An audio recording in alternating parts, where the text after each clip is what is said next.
आज आँखां नी खुल दिया मेरी, नशा तेरे प्रेम दा चढ़ा। भाइयों बहनों, उस परिपूर्ण परमेश्वर का नाम जपते जपते उस नाम का आनंद नस नस में, रोम रोम में बस जाए। ऐसी मस्ती आए कि मन उस आनंद के सरोवर में डूब जाए। चित ना करे नैन उघाड़ने का। जैसे कोई व्यक्ति सो रहा है, उसे बड़ा सुंदर सपना आ रहा हो, अचानक आंख खुल जाती है, बार बार वो पछताता है, हाय मेरी नींद क्यों खुली, इतने सुंदर मुझे दर्शन हो रहे थे, मैं अपने संतों के पास बैठा था, उनके उपदेशों से अपने कानों को पवित्र कर रहा था, तो ये तो स्वप्न की बात है।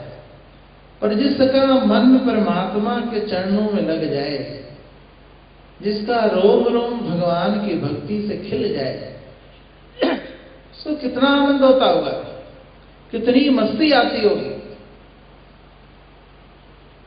कहा किसी योगन ने,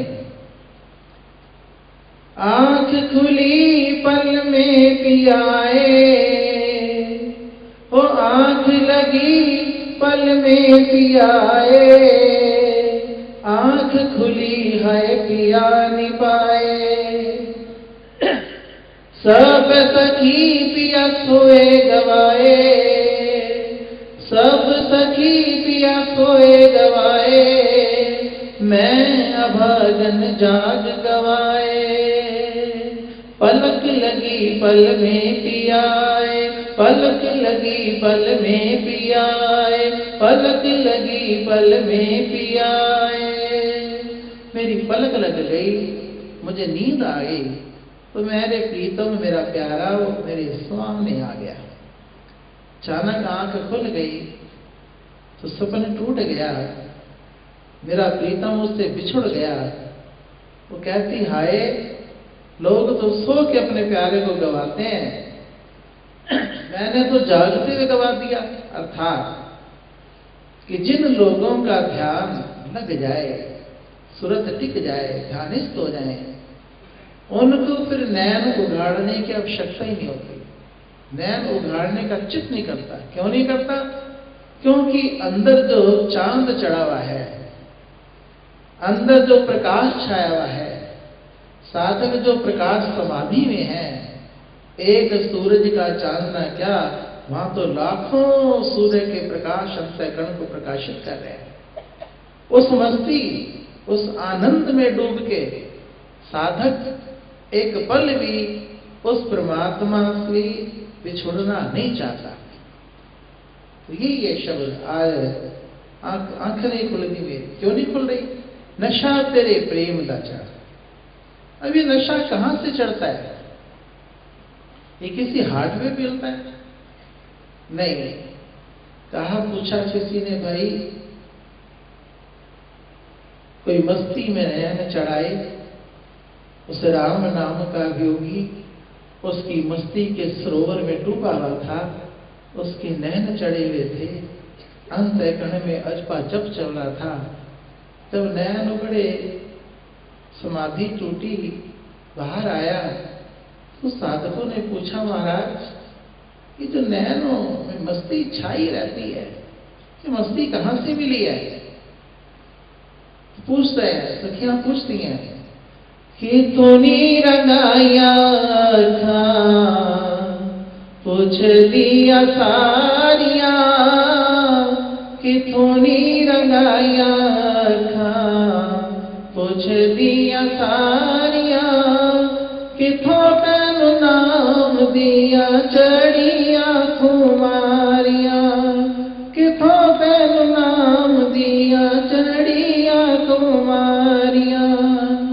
कहता है साधक कि तूनी रंगाया था, सुन लो सारिया, संत को चढ़ी मैनू नाम दी कुमारिया, गुरा को चढ़ी मैनू नाम दी कुमारिया। संतों के सानिध्य से, संतों की समीपता से, संतों की संरचना में मेरे ये नैन चढ़ गए, मुझे मस्ती मिली, आनंद मिला, वो नाम का मधुआ मिला। पिया है जी पिया है, सोम रस पिया है। पीछे बहन में आगे देखो, तो कभी तक देख रही हो, कभी तक ठीक से बैठो। पिया है जी पिया है, सोम रस पिया है, दिया है जी दिया है, संत जनों ने दिया है। फिर प्रश्न करता है साधक, इसकी कीमत क्या है, कैसे लिया, क्या हर कोई ले सकता है? लिया है जी लिया है, सिर के मोल लिया है, और दिया है जी दिया है, संत जनों ने दिया है। सिर का देना क्या है?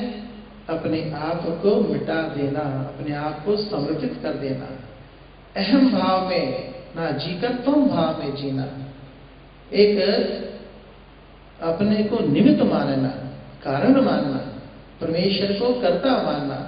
हम सब लोग सेवा करते करते, नाम जपते जपते स्वयं ही अहम में जीने लगते हैं कि मैंने इतना नाम जपा, मैंने इतनी सेवा करी, मैंने इतनी भक्ति करी। उससे क्या होता है कि साधक की भक्ति रुक जाती है। ये सब अवरोधक हैं उस परमात्मा के मधुर मिलन में। तो जो साधक होते हैं वो तुम भाव में जीते हैं, और जो अहंकारी व्यक्ति है वो अहम भाव में जीता है। अहंकारी व्यक्ति जब परमेश्वर से दूर होता है, जब वो सत्संगों से दूर होता है, तो अहंकारी व्यक्ति दूसरों में दोष ढूंढता है, और जब साधक का कोई कर्म भोग सामने आता है, उससे संतों की दूरी हो या सत्संगों से दूरी हो या उसका नाम न जपा जा रहा हो, तो एकांत में बैठकर वो अपने दोषों को ढूंढता है। ये फर्क है साधक के जीवन में और अहंकारी के जीवन में। साधक जब भी ढूंढेगा अपने दोषों को ढूंढेगा, और जो यही साधना है, ये भी साधना है। अपने दोषों को ढूंढते ढूंढते और पश्चाताप की अग्नि में जब वो जलता है, तो उसके अंतःकरण से जब पश्चाताप की ज्वाला भड़कती है, तो उसके आंखों से अनुताप आंसू निकलते हैं, पश्चाताप के आंसू निकलते हैं। और जितनी उसके हृदय की कालिमा थी, मन की कालिमा थी, उसके पापों की कालिमा थी, वो सब की सब आंखों के नीर द्वारा बह जाती है। उसका मन निर्मल हो जाता है, उसका मन उज्जवल हो जाता है, और ऐसे साधक की साधना निरंतर चलती है।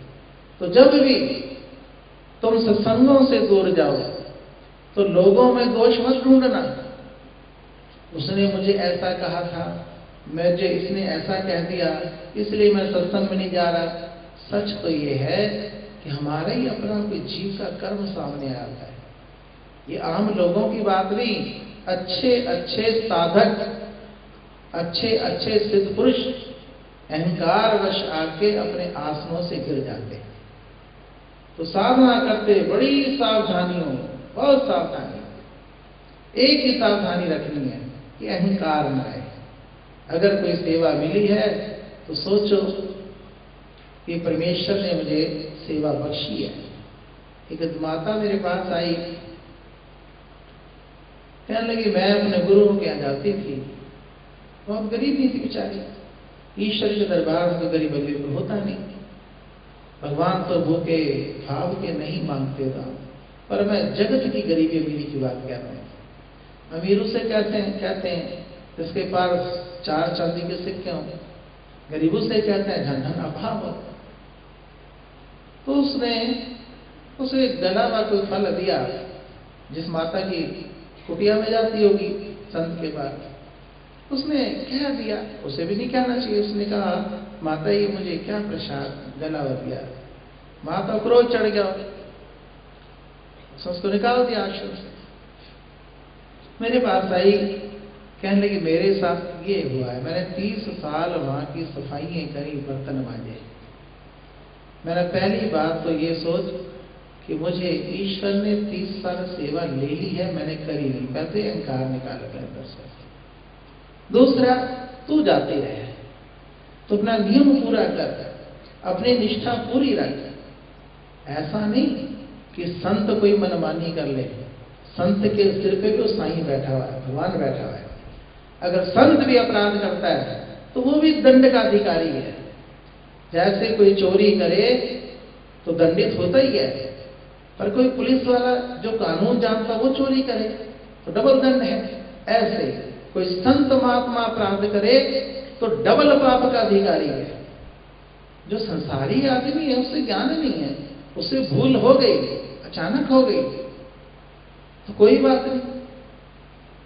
पर जो आदमी ज्ञानवान है, जिन्हें खूब ग्रंथों का घोटा लगा लगा कर पिया हुआ है, ऐसा व्यक्ति जब किसी की अवज्ञा करता है, साधकों की अवज्ञा करना परमात्मा की अवज्ञा करना है। उन सब के अंदर परमेश्वर ही तो बैठा है। मुझे याद आता हमारे गुरुदेव ब्रह्मचारी जी महाराज जब साधना सत्संग लगाते थे तो अंतिम दिन आरती करते थे। तो आरती करते थे जब भगवान की, फिर सब साधक खड़े रहते थे पीछे, फिर वो साधकों की आरती करते थे।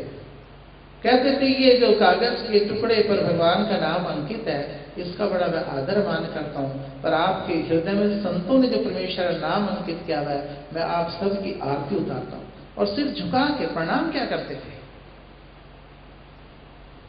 गुरु मिले तो ऐसा मिले, सर्वत्र भावना, सब में वो प्यारा नजर आने लगे। पर हमें तो भक्ति उनमें नजर आती है जो थैले भर के लाए, जो धन लेकर आए, उनकी कदर है, उनका आदर है, उनका मान, उनका सत्कार है। ना ना, मेरे गुरुदेव महाराज क्या करते थे, जीवन में कभी अवसरवादी मत बनना कि जैसा मुझको देखो वैसी बात कहो। उसमें सत्य छुप जाता है। जहां अवसरवादिता होती है वहां परमेश्वर छुप जाता है। जब दुनिया के मुंह रखोगे भगवान का मुंह छुप जाएगा। एक परमेश्वर का मुंह रखो, एक संतों का मुख रखो। तो भाइयों बहनों, अपने दोष, अपनी अवगुण हम देखें, विचार करें। जो साधक है, जब कोई कर्म उसके सामने आता है, उससे सिमरन छूटता है, भक्ति छूटती है, सेवा छूटती है, तो खूब एकांत बैठ के रोता है, हे मेरे प्यारे, मेरे दयालु, बात भी ठीक है।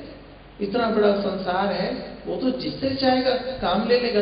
उसके घर कोई काम करने वाली कमी है, जिससे चाहे ले ले। जैसे गंगा का घाट कभी खाली नहीं रहता, ऐसे संतों के डेरे कभी खाली नहीं रहते।